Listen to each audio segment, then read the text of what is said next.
Hello everybody, hope you're having an amazing day today. My name is Steve. Thank you so much for stopping by my channel. Today I'm going to be reacting to a classic British car called the Reliant Robin.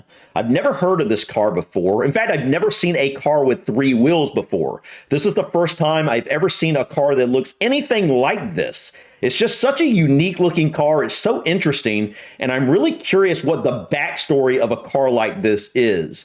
Why in the world did they create this car with three wheels? And it just kind of gives me a little bit of that mini vibe, slightly because it looks very, very small.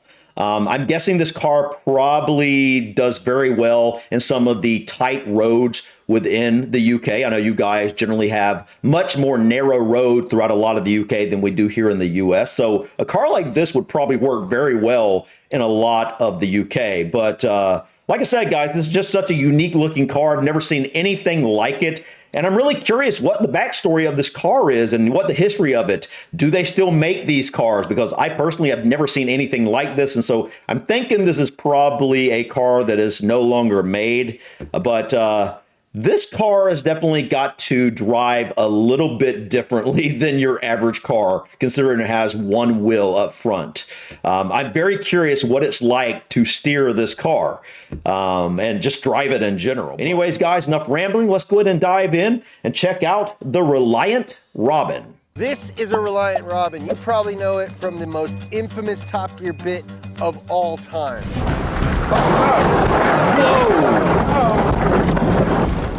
Oh no.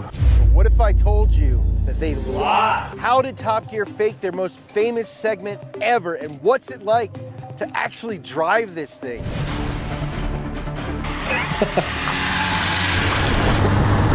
Wow, it's like a big go-kart. I don't know why they keep making me drive cars. Today, we're gonna get behind the wheel of this tiny British three-wheeler and find out. Hopefully, I don't flip my second car. All right, so we have a Reliant. Dude, this thing is so interesting looking. It literally looks like a big go-kart or something. It looks like it would be a ton of fun to drive though. I just can't imagine. I mean, it does look like the type of car, if you went around a curve too quickly, you would flip it or something. I'm guessing maybe that's not the case. Maybe Top Gear did lie. I don't know. I've never really seen Top Gear before, so I don't really know for sure, you know, if they would lie about that. I don't see why they would. But, you know, something I've noticed, I just realized this. A lot of the classic British cars have the flag on top.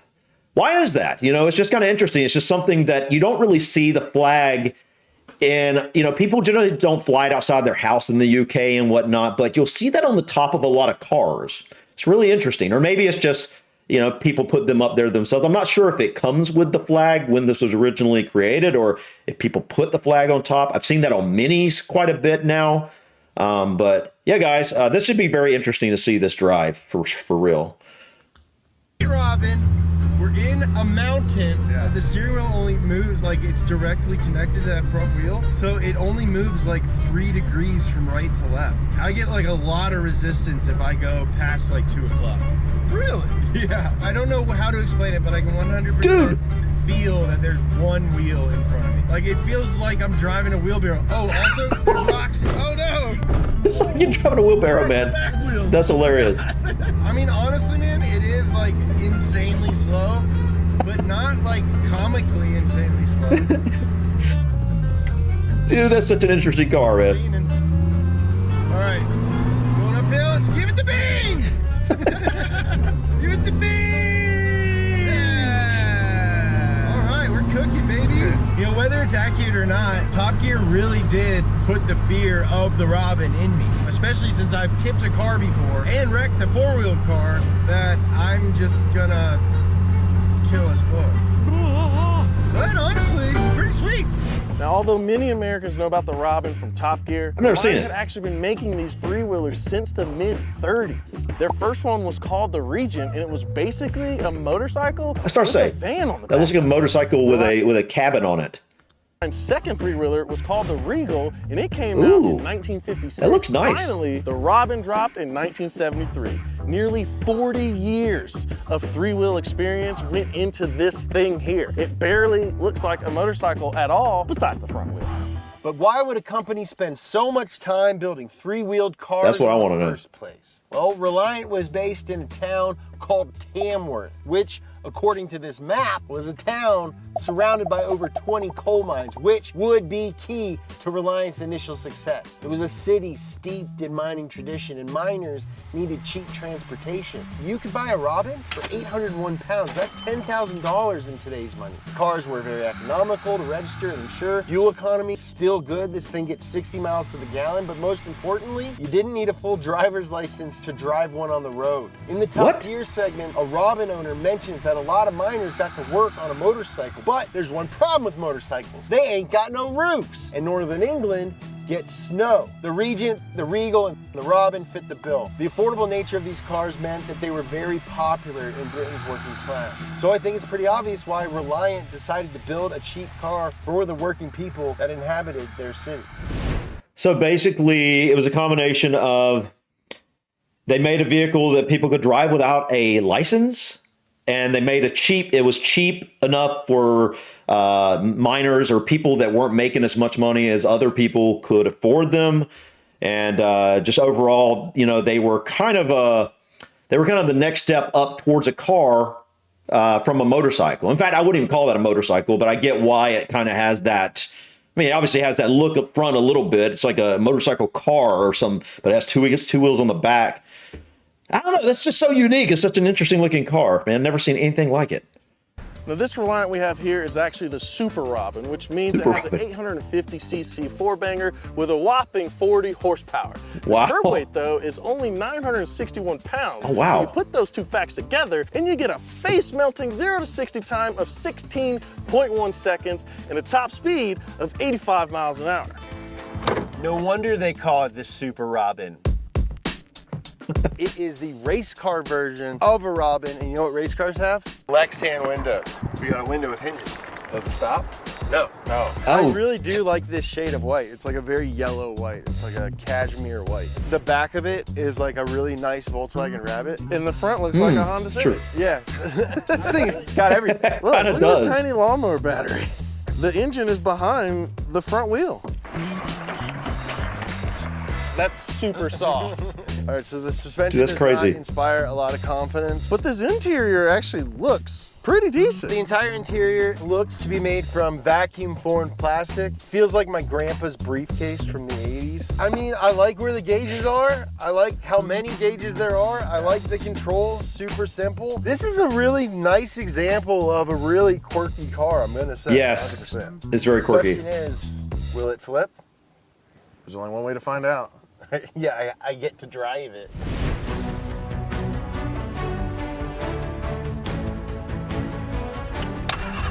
All right, Jaybird, this is a three-wheeled car. I don't have a lot of confidence in this thing or in myself. In fact, I'm downright terrified. I believe in you, Jaybird. Thanks, Jaybird. Let's see if we can take this turn without flipping this thing over, huh? Let's go. What I want you to do, put it down.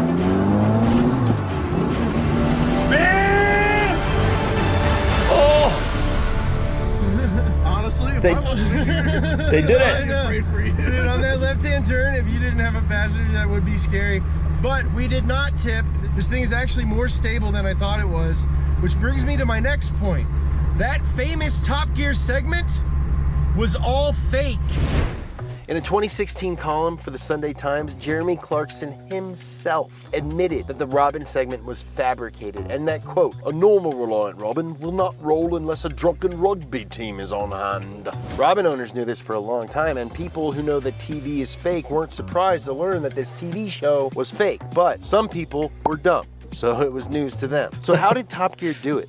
Well, in his column, Clarkson says, quote, we asked the backroom boys to play around with the differentials so that the poor little thing rolled over every time I turned the steering wheel. All right, so after watching the Top Gear segment hundreds and hundreds of dozens of times, it's hard to say what they did to the differential to help it roll over. It's possible that a limited slip differential would direct more power to the outside wheel during a turn, promoting rotation and increasing weight transfer to the outside. Now granted, that's just my theory, but the Top Gear team did make other changes besides the supposed differential.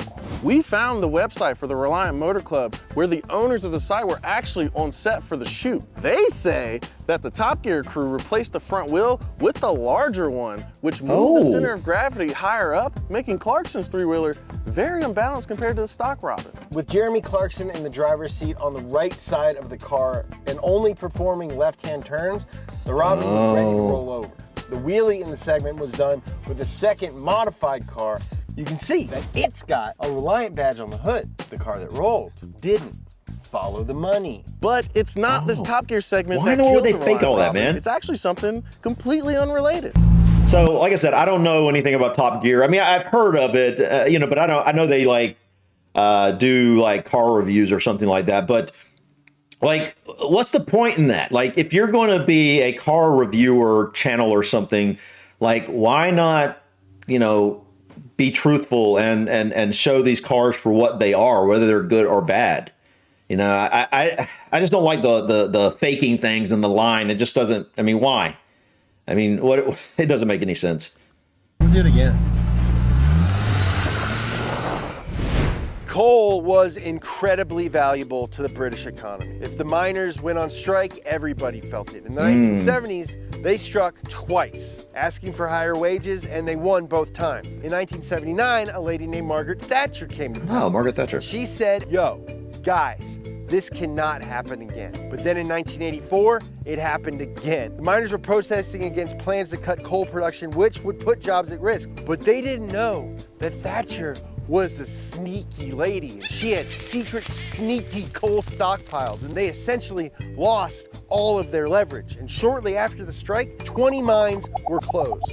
Lots of miners lost their jobs and had little support. Now, why is this important? Well, as I mentioned, miners loved their Robins. With a lot of miners out of work and British coal production slowing down in favor of cleaner energy sources and cheaper foreign coal, Reliant could not rely on their customer base to buy new cars anytime soon. Now, I know it sounds insane that losing a relatively small number of customers could doom a company, but Reliant only sold about 500,000 cars over the course of its life. If you're gonna sell something cheap, you need to sell tons of them to survive. And so if they only sold 500,000 cars of their entire lifetime of this car, that means this has to be a very relatively rare car to find out on the streets today. I'm guessing you're not going to see many of these, and I'm guessing that very few classic car owners even own a Robin.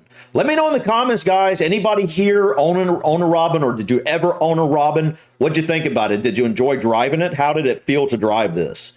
And is he accurate that it's total nonsense that you're actually going to flip this thing? Now that I think about it, looking at having the two wheels on the back, I think that would give you enough balance that it wouldn't make sense that you would flip this thing unless you were going absolutely crazy and maybe going 75 miles per hour around the sharpest curve. Then obviously, yeah, that might do the trick there. But for your average speed on your average curve, I can't imagine that would be any different. Although it might feel a little bit different anyway. Reliant didn't. By comparison, British Motor Corporation and its successors sold over 5 million of the original two-door Mini Cooper. Wow. Now, obviously, there were other factors at play here. First, Reliants were built as cheaply as possible. You got a piece of wood right here holding up the dash. Nice little wood shim. Yeah. The cheap car that really with that both ways. People can buy your car, or they can also choose to spend a little bit extra money and get something way better, which is probably why the Mini sold so well. Reliant just didn't have a solid reputation outside of their already loyal customer base. It didn't help that Reliant was also seen as a punchline in pop culture long before Top Gear even did their episode.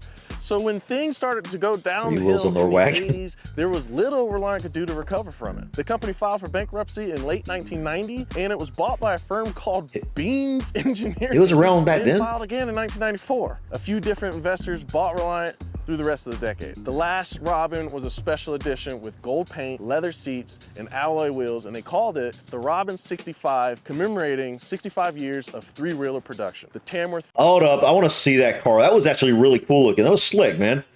Look at that.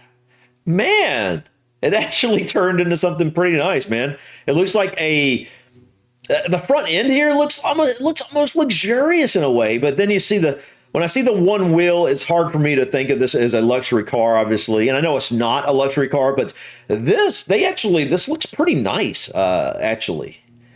It's just such a unique car, man. It's so unique. And alloy wheels, and they called it the Robin 65, commemorating 65 years of three-wheeler production. The Tamworth factory closed in 1998 and was torn down. Now there's a neighborhood with streets named for Reliant models. Reliant is still around at a new facility, but now they just sell spare parts for all their old cars. I want to do it again. Hey, Gabe, we're gonna come back. We're gonna do a couple more.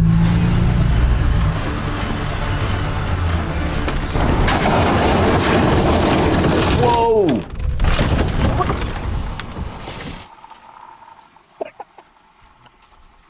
We just tipped it. Top Gear was right.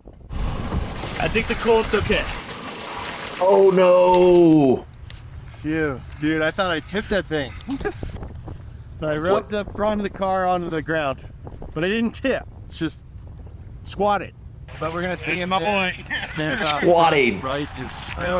What was the what happened to it? At first I was thinking, nah, he's just not going fast enough. Maybe I should give it a shot. Not doing that anymore. So it won't tip, and that's because you will hit the front fascia before it'll allow you to tip over. Top Gear wanted to flip, right? They probably found the same limitation we did. They put a bigger tire on it. Put the big wheel on the Yeah, I was about to say that makes total sense. Put the big wheel on it, just enough lift to make it to where it can overcome that catch on the side there. Why? What? I already talked about that, but why? What was the point in that? What are you trying to do? Just that's definitely obviously not truthful what they did there. And mess with the dip. and messed with the dip. And probably remove the sway bar. And probably remove the sway bar. It takes at least 3 things to make this tip, and I'm not one of them. That's random. Just because Top Gear faked it and cheated and made these things roll does not mean by any means that this is a stable car. I don't want to influence anybody to get a Reliant Robin, just start hucking it around the mountains, because I just took a turn at about 35 miles an hour and I buried the front end of the thing into crazy. the road.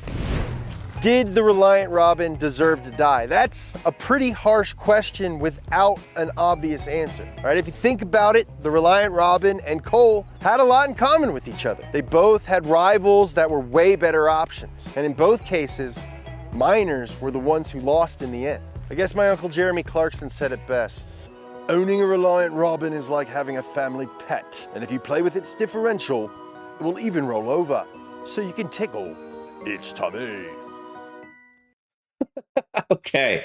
That was really interesting, guys. This is the most unique car I've ever seen in my life. I would have never guessed a 3-wheeled vehicle or 3-wheel car, would exist. Obviously, I've seen 3-wheeled, well, they call them 3-wheelers. They're like a motorcycle with 2 wheels on the back. But that's a motorcycle. It's not as wide, you know what I mean?